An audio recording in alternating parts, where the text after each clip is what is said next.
for me, AppEngine and cloud storage is one of those things where you have your platform and you have storage all built into the system.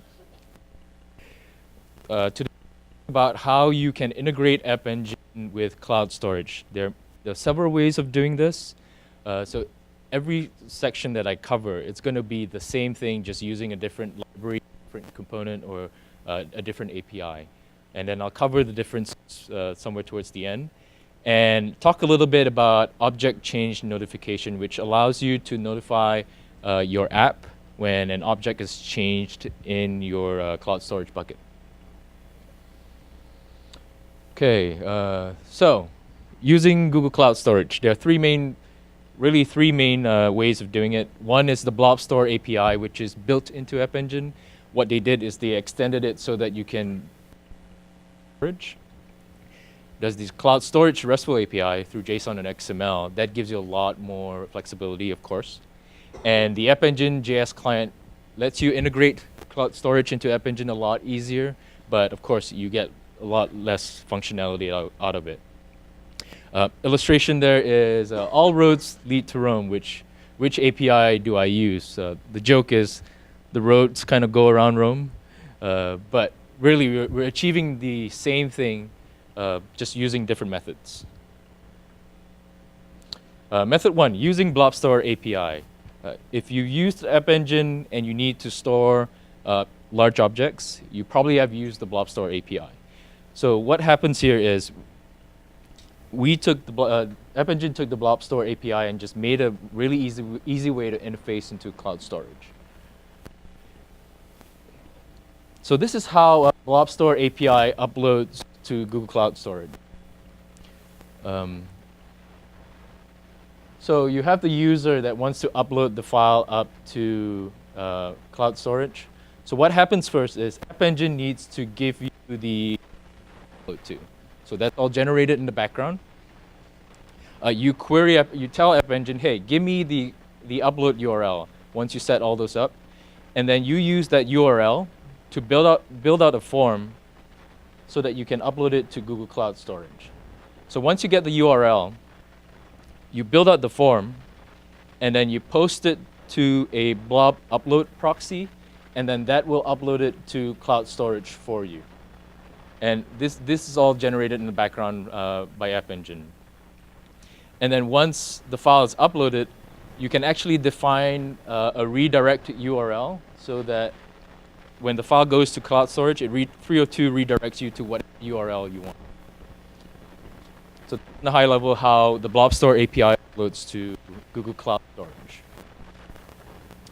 Going a little bit into the details, the upload URL has a default about 10 minutes. So you can only imagine you can't really upload like really large files.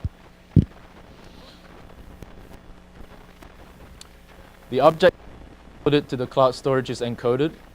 Since everything is generated by AppEngine itself, all the keys and whatnot is through a hash. All the meta.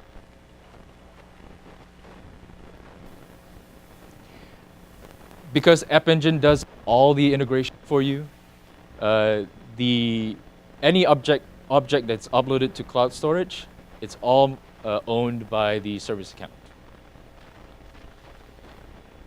And note that all the uploads count towards your incoming bandwidth quota, and this is the AppEngine quota.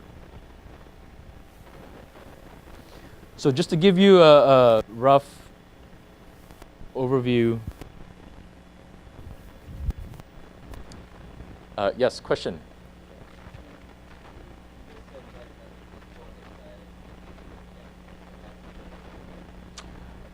I believe that's built into AppEngine.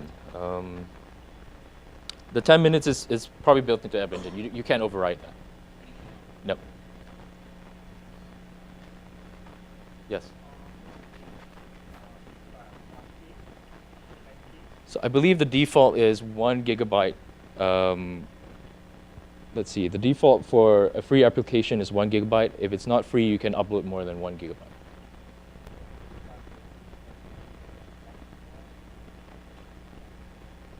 Yes.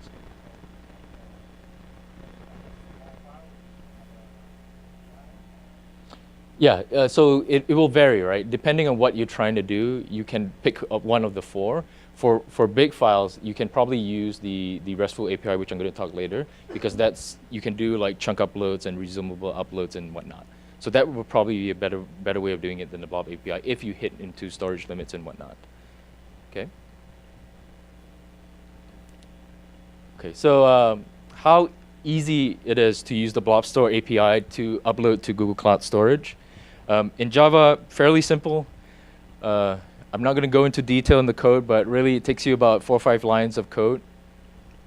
All you're really doing is create the URL, you put it back into the form, the HTML form, user uploads in the background, you deal with the handler, does all the uploads to cloud storage for you, and then once that's done, you redirect it to whatever URL you want it to go to, like success or error or whatnot. So that's how you do it in Java. Python, a lot shorter if you're a Python coder. Really 2 lines of code. You just call the BlobStore API library, create the URL and the callback, send the URL up to the form, and then it'll do the magic in the background, upload the file, and then call the callback handler, which uploads all the files and then redirects you to the final URL and final destination that you want to go to.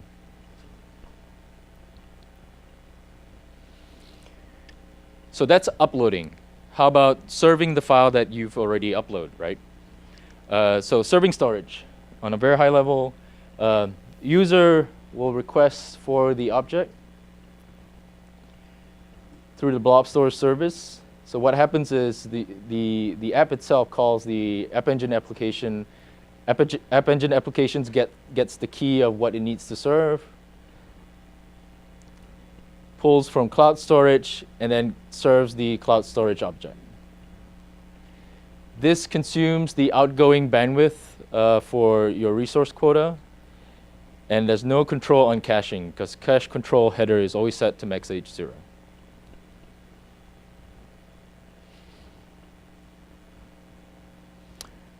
Here's a code example of how this is done in Java. So you know your bucket name and you know the object that you're going to call. Usually you store it in data store. You put it there, call the BlobStore service to get the blob for you, and then once you get it, you serve it back to your app or the user. Python equally as simple. You just do the BlobStore API to get the blob from your bucket and your object key.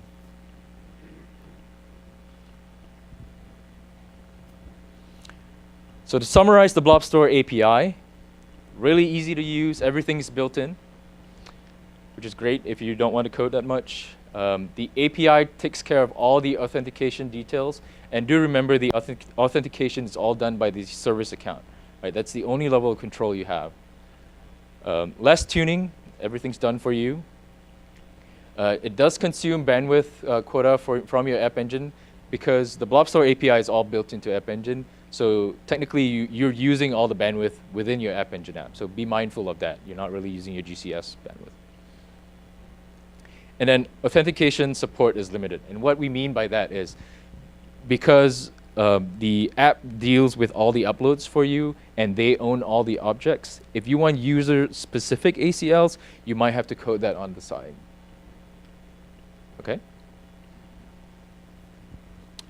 Any questions before I move on to image service? Yes?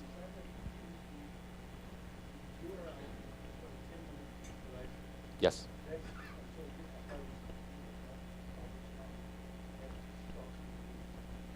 So the question is, you have 10 minutes to upload the image, and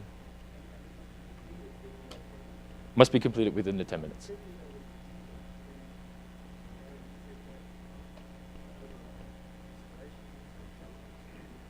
Oh, the URL is good for 10 minutes. Sorry, then. Yes. Yes, you can actually change the expiration time, if I remember, through the BlobStore API. Is that correct?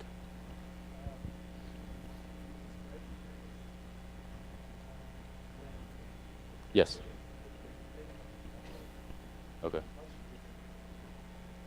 Okay, so correction on that. That's a good point. So he asked me whether it says that the default expiration time for the upload is 10 minutes, and it's not the upload time in general. The time that you need to take to upload the blob is 10 minutes, which you can change. So I'm correcting the question you asked me just now. But what happens after that, the upload time itself doesn't really matter. So I hope that clarifies that. So apologize for that mistake.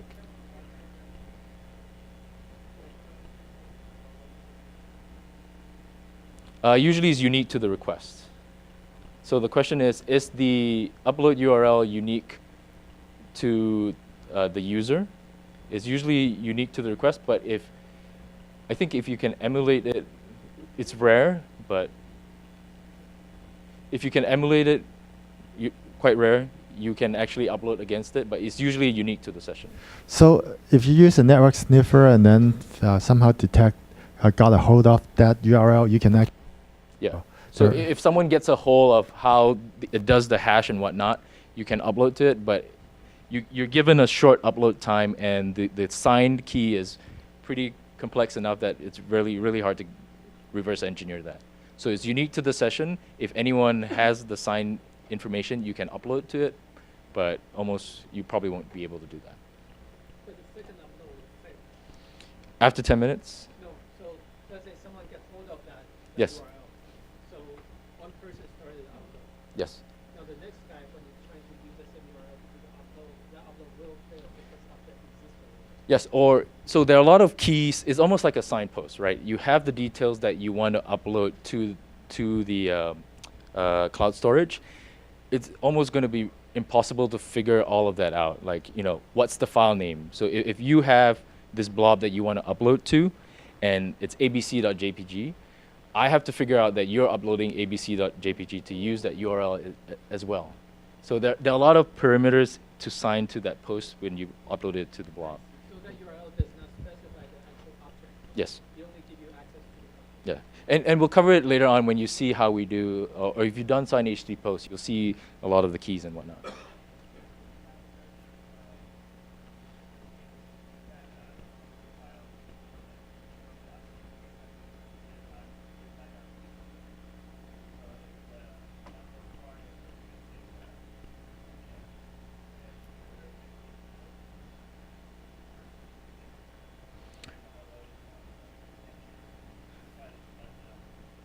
So the question is, AppEngine has a serving time of 60 seconds, and you have a file large enough that you kind of know it will go above 60 seconds, what would happen, correct? I haven't run into that. I don't believe.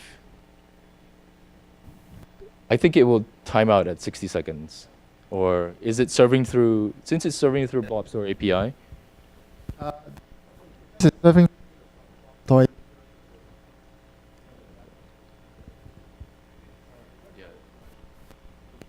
Go back to the slide.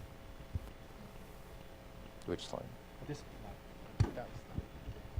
So if you look at this slide again, it's kind of like a timing diagram here. So here, when the user requests to get a object from the cloud storage, so when you use blob store service, AppEngine application, your application is actually returning one thing. So it's a blob key. So is a header. So the app server itself, when it sees the blob key, this is going to get the data from the cloud storage, and the 60 second in this case doesn't apply because it's basically going through the app server. So yes. Question? Slide. I don't have the number of this. Sorry. 9, 8. Yes.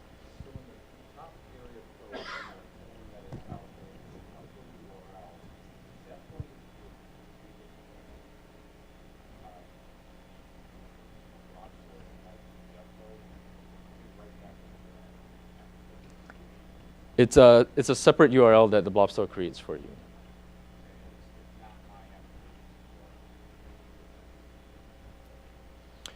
Can't remember this, but I believe it's a complete different system from the blob store itself.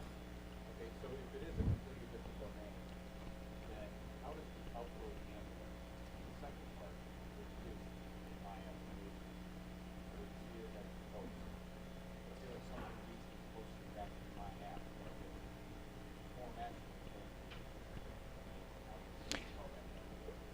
see. It's a slash URL.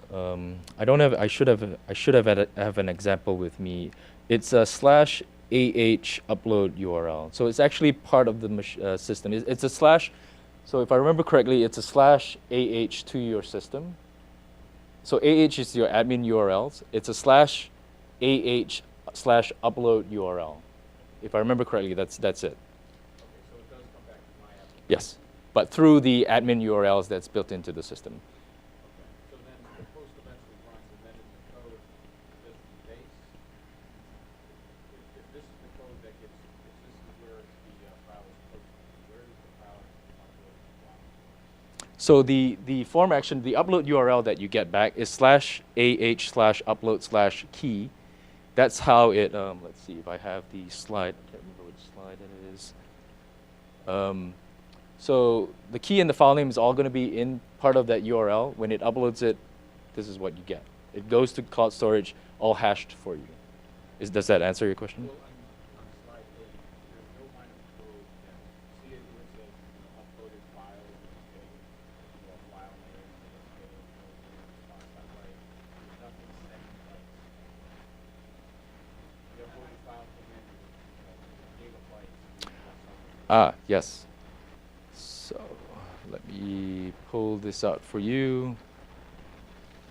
So this is where it happens. It goes through a blob upload proxy through a post, not really through your AppEngine application.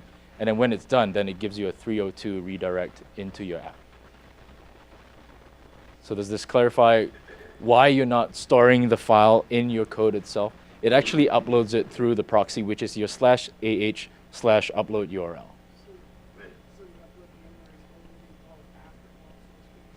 Yes. Someone had a question over there. Yes.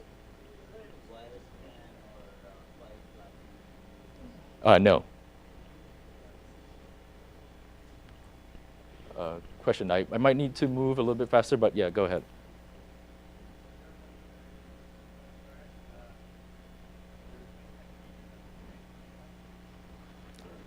Did you say?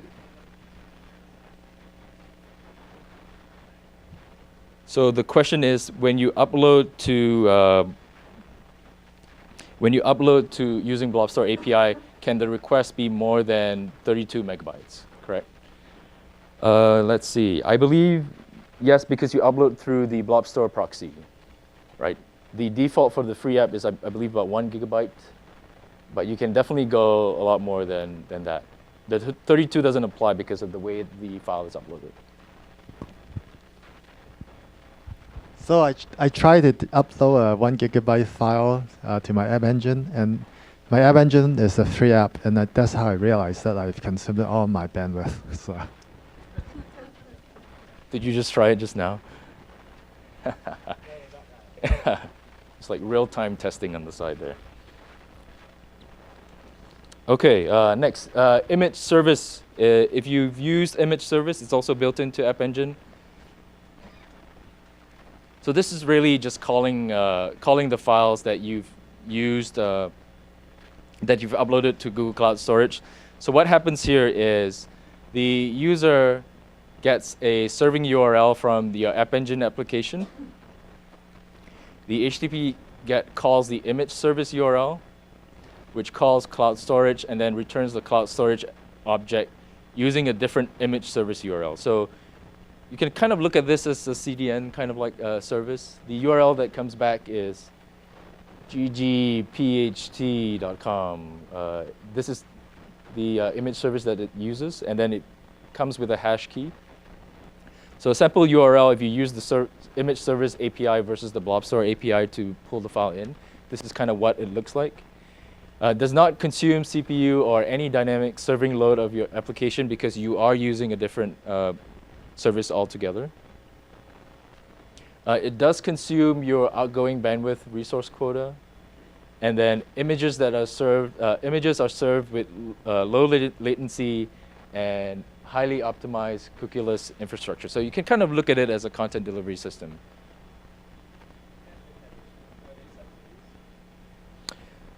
Oh, that's a very good question. I'm not aware of that. Never done that before. I can get back to you on that.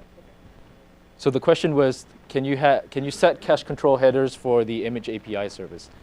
I don't know that off the top of my head, so I'll get back to you at the end of the class. Question.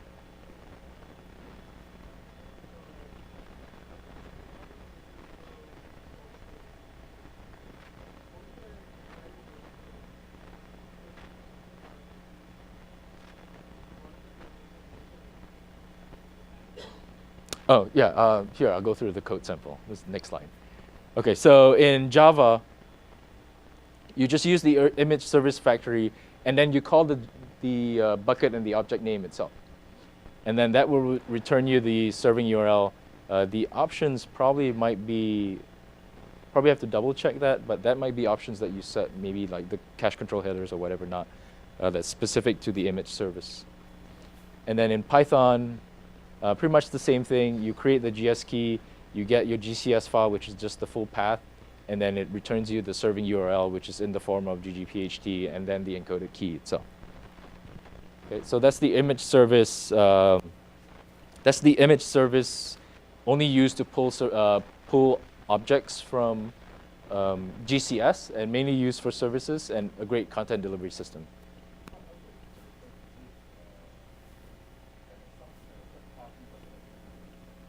Yes. Yeah, but yes. Like any other web service, right? If you put a file or image up on the server, if anyone knows the URL, they'll definitely use your bandwidth.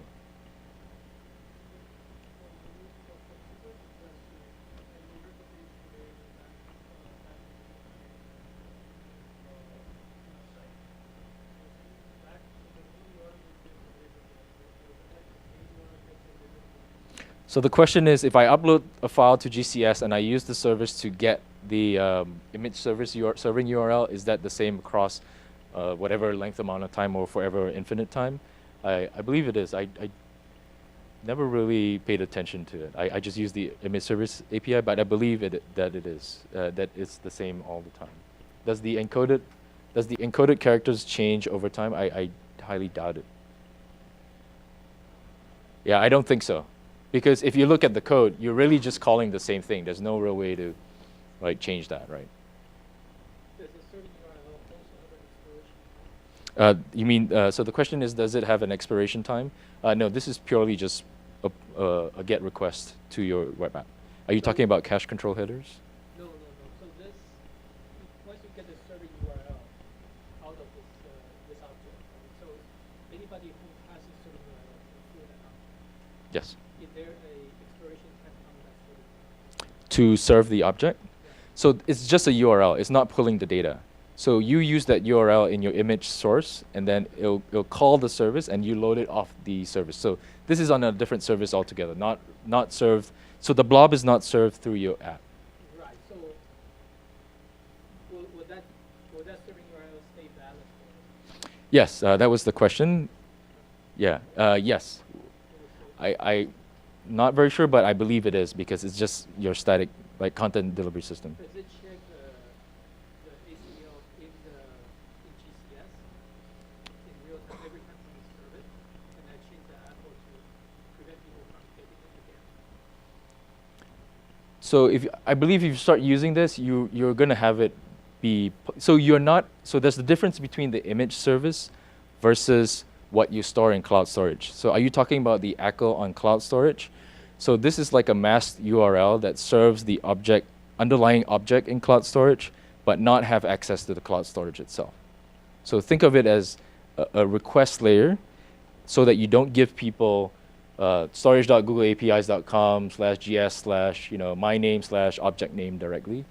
You just use this to serve whatever object you have in there. Just think of it as a service layer. You're not exposing your cloud storage bucket altogether. When you are serving it, does it bypass the admin I set in the cloud storage? Yes, I believe it does. Still Yeah. bypass. So that means once I give out a serving URL to somebody on an object, the only way I can prevent that anybody from accessing the object is by deleting it. Yes, probably have to delete. Yep, no other way to delete.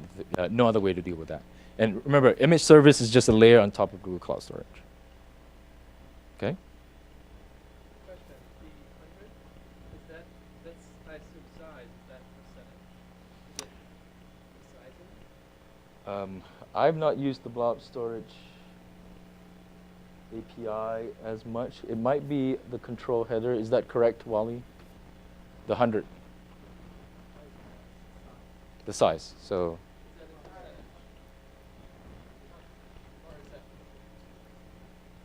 size in pixels. Yeah. Okay. Ooh, fancy animation. Exercise 1. Upload pictures of past conferences.